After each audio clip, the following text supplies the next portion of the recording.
અને ભજનની રીતિ દુનિયાના દરેક ધર્મમાં છે. તમે સારનાથ જાઓ કાશી પાસે, બૌદ્ધ ધર્મના કેટલા અનુયાયીઓ આવે, ચાઇનાથી આવે, જાપાનથી આવે, શ્રીલંકાથી આવે, ક્યાં ક્યાં દેશોમાંથી આવે, અને બૌદ્ધ ભગવાનના બનેલા સ્તૂપોને એ લોકો દંડવત કરતા હોય છે. હિન્દુ ધર્મમાં તો ભક્તિનું ખરું છે. દુબઈ હોય કે અબુધાબી હોય, કોઈ પણ ઇસ્લામ કન્ટ્રી હોય, મસ્જિદમાં જાઓ, હજારો માણસો મુસ્લિમ ભાઈઓ એક સાથે નમાઝ પડતા હોય, બંદગી કરતા હોય અલ્લાહની.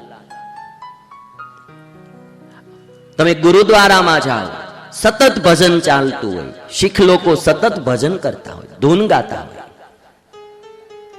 આખી દુનિયાના દરેક ધર્મો ભક્તિમાં માને છે.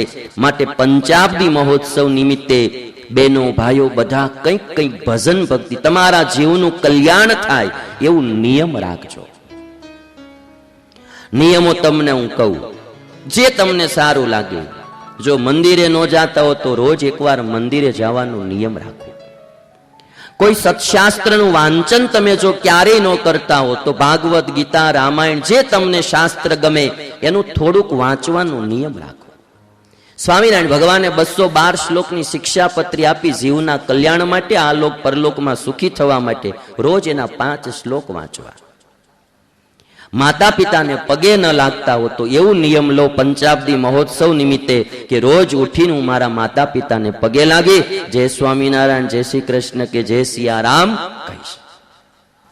સાસુ સસરાને હું પગે લાગીશ. બેનો હોય તો નિયમ લઈ લે. કોઈને વ્યસન હોય તો વ્યસન મૂકી દેવું કે આજથી હું માવો મૂકીશ, સ્મોકિંગ મૂકીશ, જે કંઈ નાનું મોટું વ્યસન હોય એ મૂકી દેવું. કદાચ